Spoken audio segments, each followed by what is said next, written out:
नमस्कार, आप देख रहे हैं जी पंजाब हरियाणा हिमाचल। मैं हूं आपके साथ शमित चौधरी।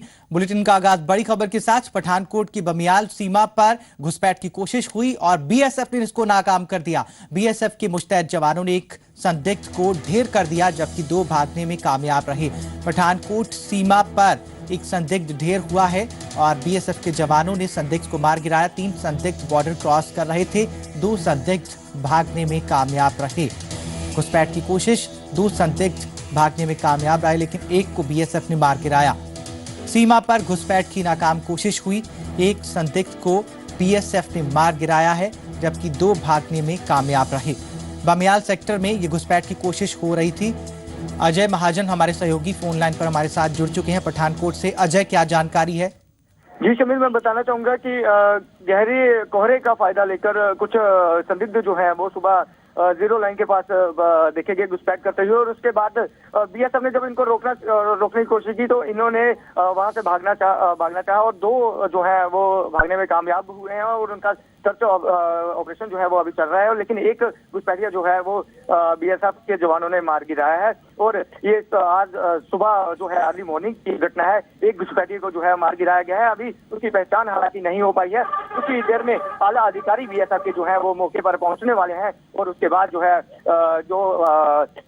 संदिग्ध जो मार गिराया गया है उसकी पहचान की जाएगी और अगर उसके बाद से कुछ बरामदगी होती है तो कुछ ही देर में ये सारी चीजें जो है वो स्पष्ट हो जाएंगी। अजय, ये जानकारी क्या है? ये जानकारी अभी इसके बारे में क्या पता चला है कि ये सिर्फ 2-3 की संख्या में ही थे या फिर इससे ज्यादा भी हो सकती है संख्या? देखिए, हमारी खुफिया सूत्रों के मुताबिक जो इन्फॉर्मेशन हमें मिली है शमित, उसके मुताबिक ये 3 की संख्या में थे और जब तीनों को 0 लाइन के पास देखा गया, घुसपैठ करने की कोशिश ये लोग कर रहे थे और जब इनको देखा गया तो इनको रोकना चाहिए। उसके बाद गोलीबारी जो है वो शुरू कर दी गई बीएसएफ के जवानों की तरफ से, क्योंकि मामला बहुत संदिग्ध है। अभी हाल ही में पठानकोट पे हमला होके हटा है और सारी चौकसी बरते हुए बीएसएफ मुस्तैद नजर आ रही है। 3 संदिग्ध घुसने की कोशिश कर रहे थे भारतीय सीमा में, एक को मार गिराया गया, 2 फरार हो गए। आगे बढ़ते हैं। पंजाब में दीनानगर और पठानकोट आतंकी हमले से हमने कोई सबक नहीं सीखा है। फरीदकोट की तस्वीरें यही कहानी बयां कर रही हैं। बंकरों में पुलिसकर्मी नहीं है, लेकिन पुलिस कड़ी सुरक्षा के दावे कर रही है। देखिए जी मीडिया के कैमरे से सुरक्षा के दावों की सच्चाई। रात का अंधेरा है और पूरा शहर सो रहा है। गलियां, सड़कें, चौराहे सुनसान हैं। तस्वीरें सीमावर्ती शहर फरीदकोट की हैं और शहर की सुरक्षा भगवान भरोसे है। 2 आतंकी हमलों के बाद हम कितने चौकस हुए हैं, इसका जायजा कैमरे की नजर से लेने की कोशिश की जी मीडिया की टीम ने। लेकिन जो तस्वीरें कैमरे में कैद हुई और सुरक्षा के दावों की जो तस्वीर हमने देखी, वो कई तरह के सवाल खड़े कर रही है। सुरक्षा के लिए बंकर और नाके तो बनाए गए हैं, लेकिन यहाँ कोई कर्मचारी नहीं है। पूरे शहर की सुरक्षा सिर्फ 6 पुलिस कर्मचारियों के भरोसे है। वो किस तरह से, आप खुद सुन लीजिए। अच्छा, कितने बंदे आज तुझ ड्यूटी ते रात में? ਅੱਜ ਅਸੀਂ 6 ਡਿਊਟੀ ਤੇ ਕੰਮ ਕਰ ਰਹੇ ਹਾਂ। ਸਾਡੇ ਘੱਟੋ ਘੱਟ 8 ਮੋਟਰਸਾਈਕਲ ਚੱਲਣੇ ਚਾਹੀਦੇ ਆ ਫਰੀਦਕੋਟ ਸ਼ਹਿਰ ਦੇ ਵਿੱਚ। वही पुलिस की दलील है कि सुरक्षा पूरी तरह से मुस्तैद है और कर्मचारी पूरी तरह से अलर्ट। रात बराते साडी ਜਿਹੜੀਆਂ ਸਾਡੀਆਂ 5-6 ਪੈਟਰੋਲਿੰਗਾਂ ਜਿਹੜੀਆਂ ਰਾਤ ਨੂੰ ਚੱਲਦੀਆਂ, ਜਿਹੜੀਆਂ ਮਾਰਨਿੰਗ 6 ਵਜੇ ਤੋਂ ਲੈ ਕੇ ਸਵੇਰ 5 ਵਜੇ ਤੱਕ ਚੱਲਦੀਆਂ। ਉਹਦੇ ਤੋਂ ਬਾਅਦ ਨੈਕਸਟ ਜਿਹੜੀ ਹੈ ਉਹ ਟੀਮ ਆ ਜਾਂਦੀ ਹੈ ਸਾਡੀ। ਇਸੇ ਤਰ੍ਹਾਂ ਹੀ ਪੈਟਰੋਲਿੰਗ ਜਿਹੜੀ ਹੈ लगातार ਚੱਲਦੀ ਹੈ शहर ਦੇ ਵਿੱਚ। सुरक्षा में दिखाई गई ढील का खामियाजा हम भुगत चुके हैं, लेकिन इसके बावजूद इस सब से हमने कितना सबक लिया है, तस्वीरें बयां करने के लिए काफी हैं। जगतार भुल्लर, जी मीडिया, फरीदकोट।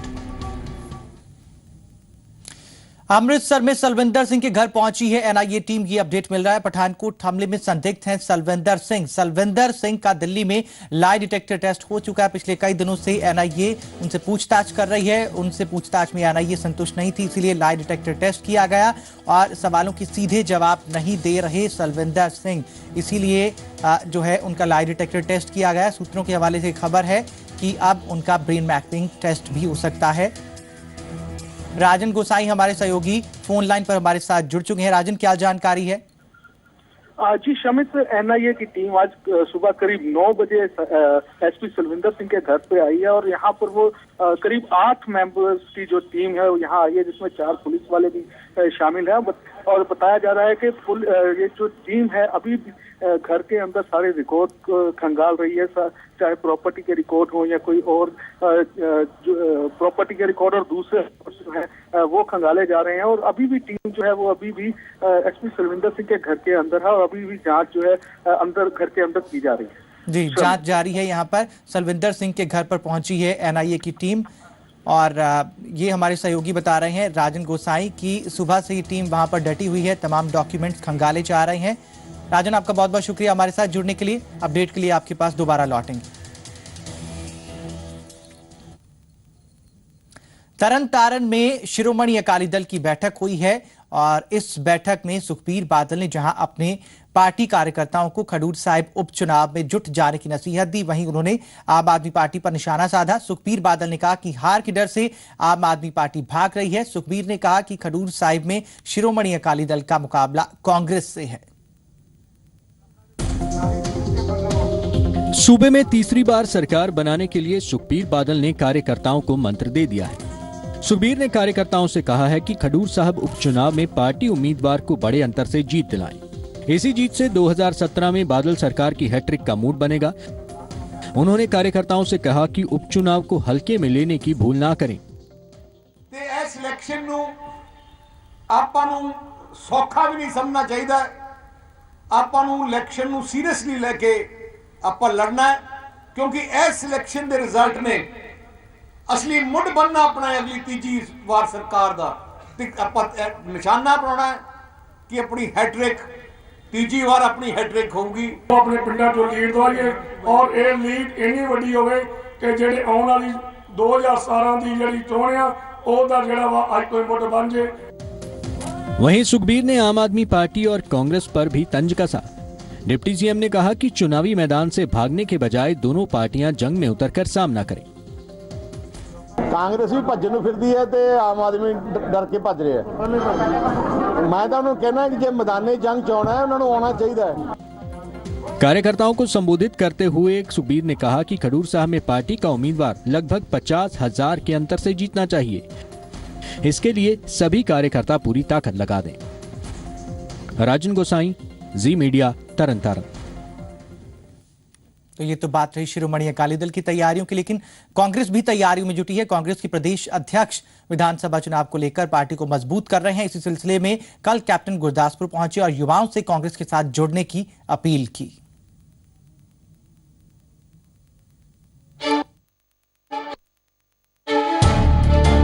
पंजाब में अगले साल होने वाले विधानसभा चुनाव को देखते हुए पंजाब कांग्रेस मैदान में उतर चुकी है।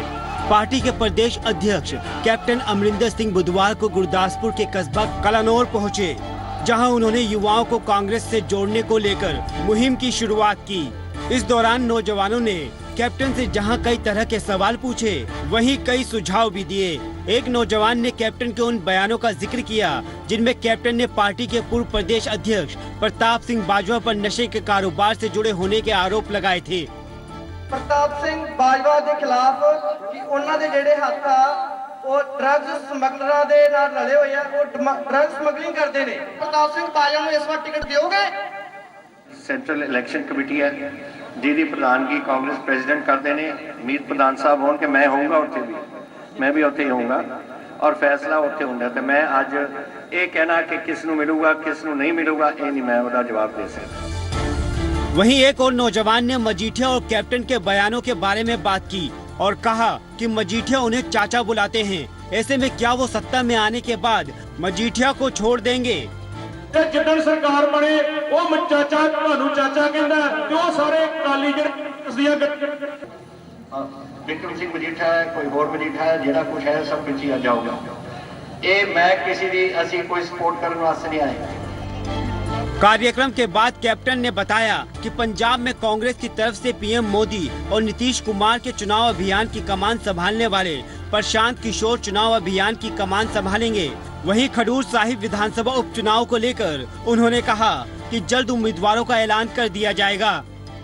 प्रशांत किशोर से आपकी बात हो चुकी है? ਕਿਹਦੇ ਨਾਲ? प्रशांत किशोर जो ਉਹ ਤਾਂ ਕਦੇ ਨਹੀਂ ਹੋਗੀ ਗੱਲ सुखबीर बादल ਤਾਂ ਹੀ ਉਹਨੇ जवाब किया कि मैं आऊंगा। विधानसभा चुनाव को लेकर सूबे की सियासी गलियारों में अभी से तैयारी शुरू हो चुकी है और सभी दलों ने चुनावों में कामयाबी के लिए कमर कस ली है और सूबे के सभी दल अपनी मजबूती के लिए नए और अहम कदम उठा रहे हैं। अजय महाजन, जी मीडिया, गुरदासपुर। सियासत के बाद अब प्रशासनिक लापरवाही की बात। चंडीगढ़ के आर्ट कॉलेज से ली कार्बूजियर के डिजाइन किए गए फर्नीचर की चोरी ने यूटी की सुरक्षा व्यवस्था पर सवालिया निशान खड़े कर दिए और इसके अलावा कॉलेज में रखी धरोहर की कुछ तस्वीरें सामने आई हैं जिन्होंने कॉलेज प्रबंधन की बदइंतजामी को लेकर फिर से सवाल खड़े कर दिए। चंडीगढ़ की जिस खूबसूरती पर पूरा देश फख्र करता है, उसी खूबसूरती को नवाजने वाले शख्स को याद रखने के लिए ही चंडीगढ़ के आर्ट्स कॉलेज में ली कार्बूजियर सेंटर बनाया गया, जहां उनकी विरासत को संजो कर रखने का दावा किया जाता है।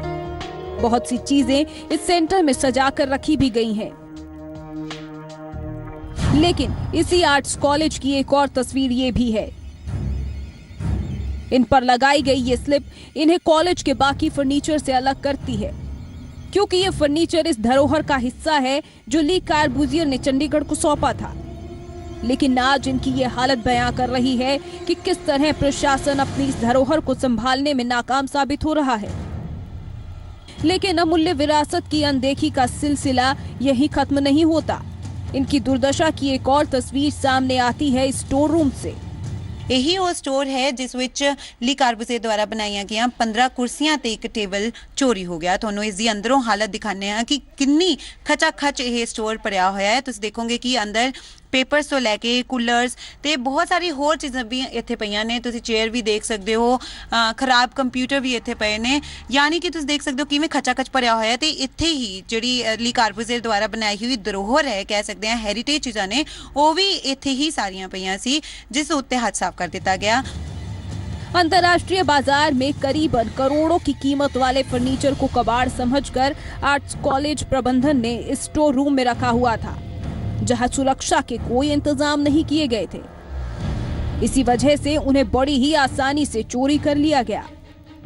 स्टोरों का ताला तोड़कर चोरों ने बाकी सामान को छोड़ सिर्फ उसी विरासत को निशाना बनाया। नियाब चीज़ां तुसीं देखो किस तरह रखिया गया ने इस स्टोर दे विच, जिथे ना ही लाइट का कोई प्रबंध है ते बाहर भी देखोगे कोई सीसीटीवी कैमरा नहीं है, ना ही इत्थे कोई सिक्योरिटी गार्ड खड़े है, जिस कारण ही इन्हां चीज़ां ते हाथ साफ कर दिता गया है। लाइट मार के देखिए कटी हुई तार, जब ताले देखिए तो पहले ताले देखिए ताले है नहीं, फिर यहाँ देखिए यहाँ गए हुए कटे हुए हैं। ऐसा है हेरिटेज तो हमें पता ही नहीं था कि पहले की क्या है क्या नहीं है। उसमें तो पहले से ताला लॉक होता, हम तो बस सिर्फ ताला देखते हैं मैडम, उसके बाद हम नहीं देखते कि इसमें क्या है क्या नहीं। हमें तो सामान जाने के बाद भी पता लगा कि हेरिटेज क्या होता है। ऐसा पहली बार नहीं है जब चंडीगढ़ के इस आर्ट कॉलेज में चोरों ने अमूल्य धरोहर को निशाना बनाया हो। 4 महीनों में ऐसा दूसरी बार है जब यहाँ चोरी की वारदात को अंजाम दिया गया।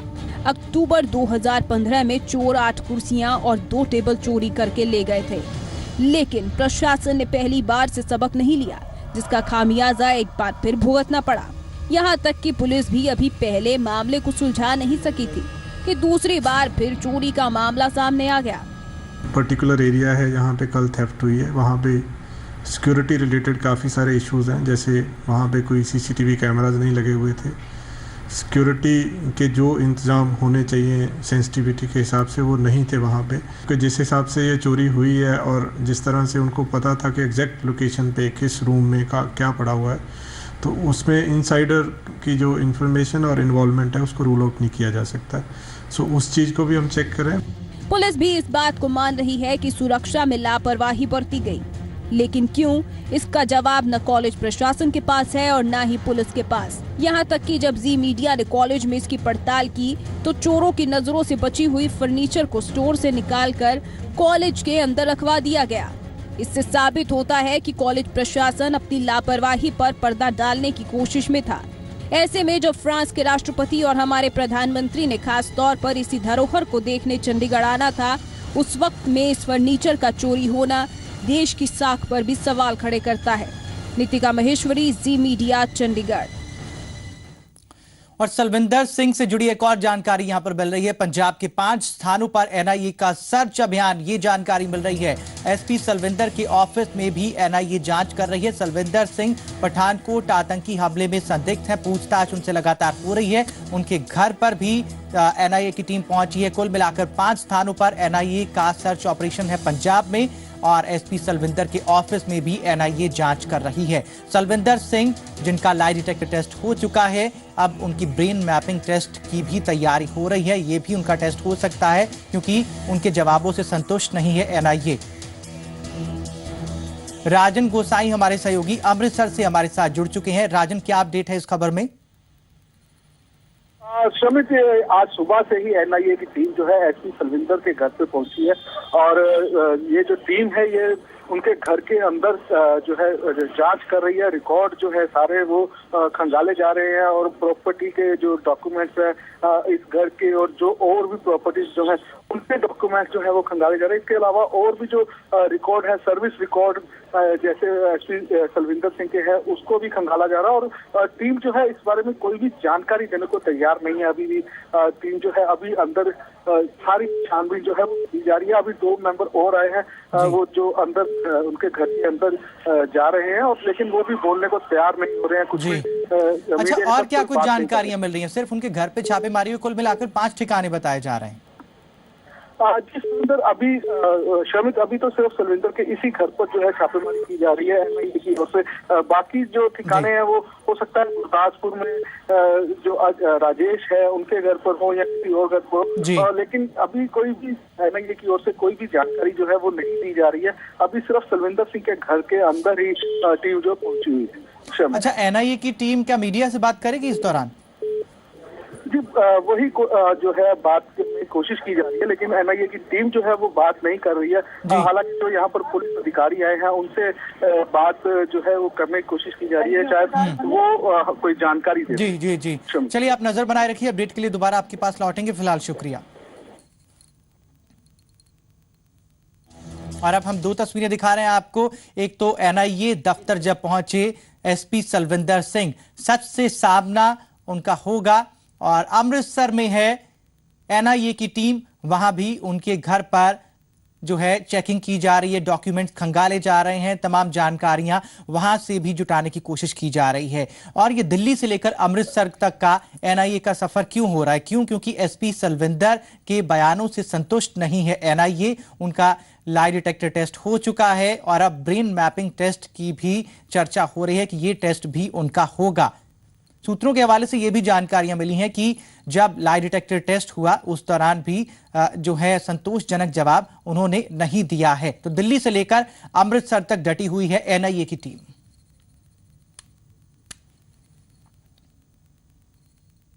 और अब आपको सावधान करने वाली खबर। टेक्नोलॉजी ने तेजी से विकास में मदद की है, लेकिन इस तेजी से अपराध भी बढ़ा, और जिसमें से एक है साइबर क्राइम। और आज अगर एटीएम कार्ड से जुड़ी जानकारी किन्हीं गलत हाथों में पड़ जाए तो एक इंटरनेट कनेक्शन के जरिए वो कहीं से भी आपके खाते में सेंध लगा सकते हैं। ये पूरी रिपोर्ट देखिए, और फिलहाल मुझे दीजिए इजाजत। साइबर लुटेरों से सावधान, एटीएम वाली फर्जी कॉल कंगाल कर देगी। एक फोन कॉल और खाता खाली, मेहनत की कमाई उड़ा ले जाएगा फोन कॉल का चिन्ह। आजकल देश में एक ऐसा ठग गिरोह पैर पसार रहा है जो लोगों को कॉल करके उनके एटीएम कार्ड से जुड़ी जानकारी ले लेता है, और कुछ ही देर में बैंक खाते में सेंध लगा दी जाती है। आप इसे साइबर लूट कह सकते हैं। ये साइबर लुटेरे कुछ ही मिनटों में आपकी खून पसीने की गाड़ी कमाई उड़ा ले जाते हैं, और इसके लिए तिजोरी की चाबी भी आपसे ही लेते हैं। आप में से कई लोग इसके शिकार बन चुके हैं, और कई बाल बाल बचे हैं। आइए आपको एक ऐसी ही फोन कॉल के जरिए बताते हैं कि ये होता कैसे है। फोन पर एक कॉल आती है और दूसरी तरफ से आवाज आई कि तो एटीएम कार्ड तो आज के डेट में आपका रिन्यूअल फेल हो गया सर। तो आज के डेट में आपका एटीएम कार्ड और खाते दोनों बंद कर दिया जा रहा है सर। तो आप अपने एटीएम कार्ड को रिन्यूअल करके चालू रखना चाहते हैं या बंद रखना चाहते हैं सर? खाता बंद होने की बात सुनकर खाता धारक की चिंता बढ़ जाती है, और वो कॉलर के इंस्ट्रक्शन मानने लगता है। उधर से पूछा जाता है कि अभी आपका एटीएम कार्ड को रेन्यू करके आपको मोबाइल पे एक्टिवेशन मैसेज किया जाएगा। तो चालू रखने के लिए आपके पास मौजूद है अभी एटीएम कार्ड सर? इसके बाद कॉलर खाताधारक से कुछ सवाल करता है। देखिए सर, उसमें 4 आंकड़ों में 16 डिजिट का रेन्यूअल संख्या नंबर दिया हुआ है सर। और नंबर को कंफर्म कीजिए सर, अभी आपका रेन्यूअल करके SMS किया जा रहा है सर। जी हाँ सर, इसके नीचे देखिए सर आपका एक्सपायरी डेट होगा सर। वो कार्ड का पीछे साइड घुमाइए सर, ब्लैक पट्टी के नीचे बात कटी है सर। हाँ जी, ब्लैक पट्टी के नीचे बात कटी है। हाँ, ये पट्टी पे लिखा हुआ है, 3 नंबर का लिखा हुआ है। जी हाँ, वो नंबर को कंफर्म कीजिए। इस कॉल के दौरान खाताधारक ने कॉलर को गलत जानकारी दी थी, जिस वजह से वो बाल बच गया। चंडीगढ़ पुलिस का कहना है कि ये कॉल्स ज्यादातर बिहार और झारखंड से आते हैं। उनका कहना है कि इस तरह के झांसे से बचने के लिए लोगों को पुलिस लगातार जागरूक कर रही है। केसेस हमने ATM के अब तक देखे हैं, ज़्यादा दूसरी स्टेट से आ रहे हैं, जैसे झारखंड से हैं, बिहार से हैं, इवन वेस्ट बंगाल से हैं, कुछ नॉर्थ ईस्टर्न स्टेट से भी कॉल आ रहे हैं। चंडीगढ़ पुलिस की तरफ से अवेयरनेस क्रिएट करने के लिए हमने जितने भी एफर्ट्स किए हैं, इसके बावजूद भी अभी भी लोग इस फ्रॉड का वो शिकार बन रहे हैं। फोन कॉल पर कुछ देर की ये बातचीत आपकी जीवन भर की पूंजी के लिए बेहद खतरनाक साबित हो सकती है। अगर आपने सभी जवाब सही दिए हैं तो इसके बाद आपके पास जो मैसेज आता है वो आपकी नींद उड़ा देगा। इससे बचने का यही तरीका है कि अपने बैंक से जुड़ी जानकारी किसी को ना दें, क्योंकि बैंक कभी खाते से जुड़ी इस तरह की जानकारी नहीं मांगता। पुनीत परिंजा, जी मीडिया, चंडीगढ़।